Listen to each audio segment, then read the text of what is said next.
5 seconds.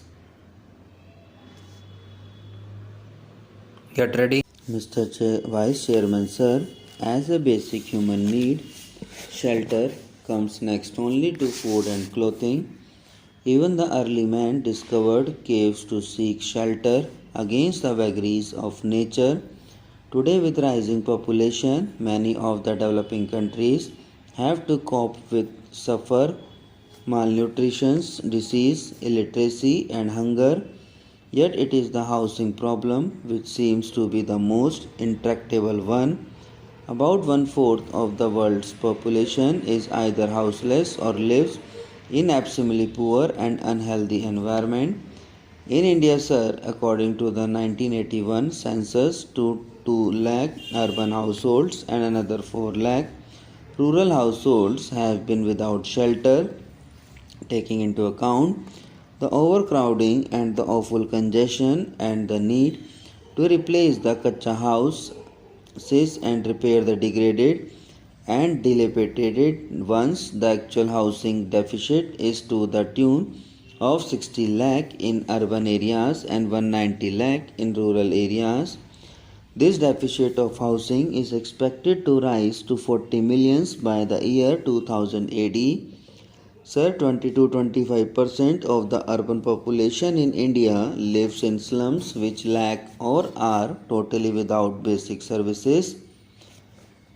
Another 20% of the urban population consists of households that are slum dwellers and live in single room units. Sir, this is the housing scenario in our country at the moment. In the early years of our planning, with the weak economy that was inherited at the time of independence, housing was not on the top of national agenda. The first priority, obviously, was to provide food for the people. A massive national program and endeavor has resulted in self-sufficiency in food, and we can be legitimately proud of our industrial progress also. In the sphere of communications and health services, we have made major strides, and the government has also intervened to ensure that clothing is provided reasonably to people in the country. With a fair amount of success in the other spheres, the attention now has obviously to turn to housing and, of course, to education. In the last decade, quite a few schemes were promoted for encouraging housing activity, conscious that housing a crucial activity not only for providing vitally important shelter but also for improving the quality of life besides contributing significantly to the national income employment generation. Government has now come forth with this national housing policy. Sir, it brings me to the state of the capital market vis-a-vis the budget.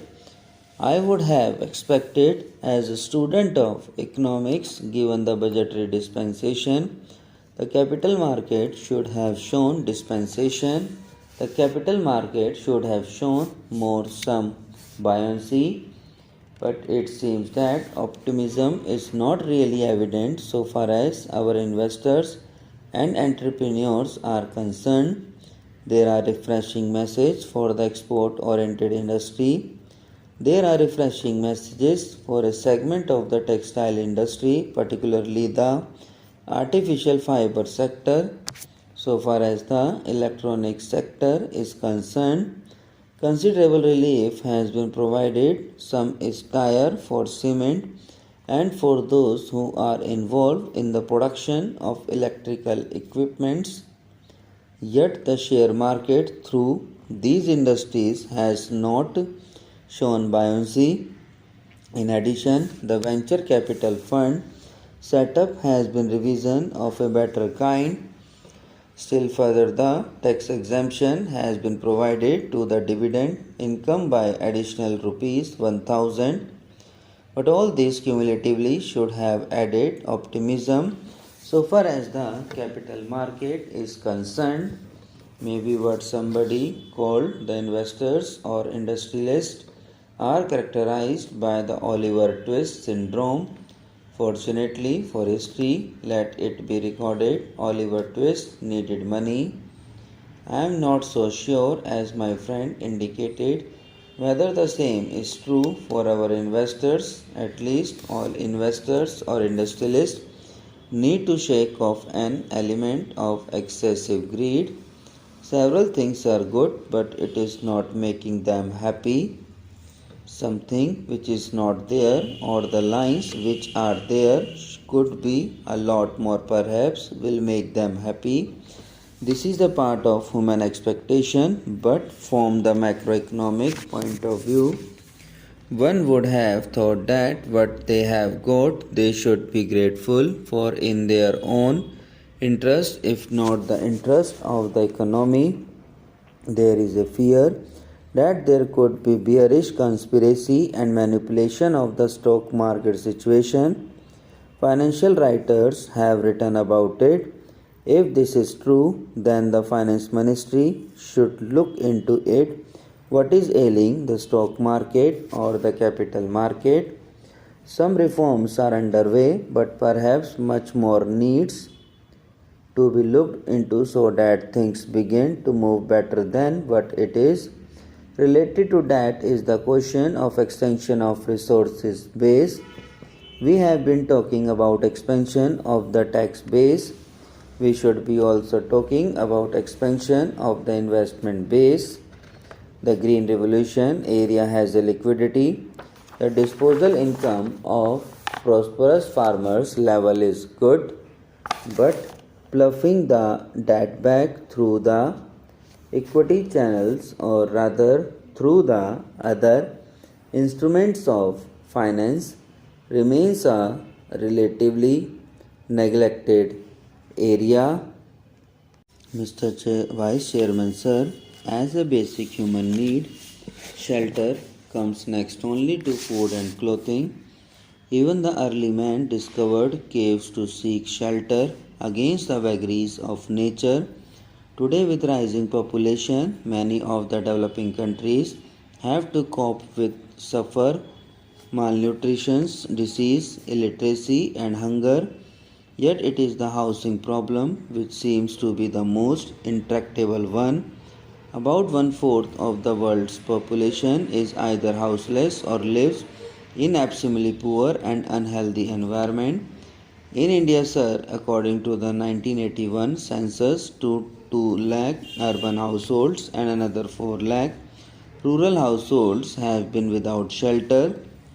Taking into account the overcrowding and the awful congestion and the need to replace the kacha houses and repair the degraded and dilapidated ones, the actual housing deficit is to the tune of 60 lakh in urban areas and 190 lakh in rural areas. This deficit of housing is expected to rise to 40 millions by the year 2000 AD. Sir, 20 to 25% of the urban population in India lives in slums which lack or are totally without basic services. Another 20% of the urban population consists of households that are slum dwellers and live in single room units. Sir, this is the housing scenario in our country at the moment. In the early years of our planning, with the weak economy that was inherited at the time of independence, housing was not on the top of national agenda. The first priority, obviously, was to provide food for the people. A massive national program and endeavor has resulted in self-sufficiency in food, and we can be legitimately proud of our industrial progress also. In the sphere of communications and health services, we have made major strides, and the government has also intervened to ensure that clothing is provided reasonably to people in the country.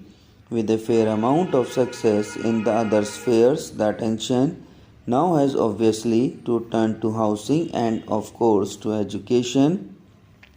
In the last decade, quite a few schemes were promoted for encouraging housing activity. conscious that housing a crucial activity not only for providing vitally important shelter but also for improving the Subscribe now and press the bell icon. Never miss an update.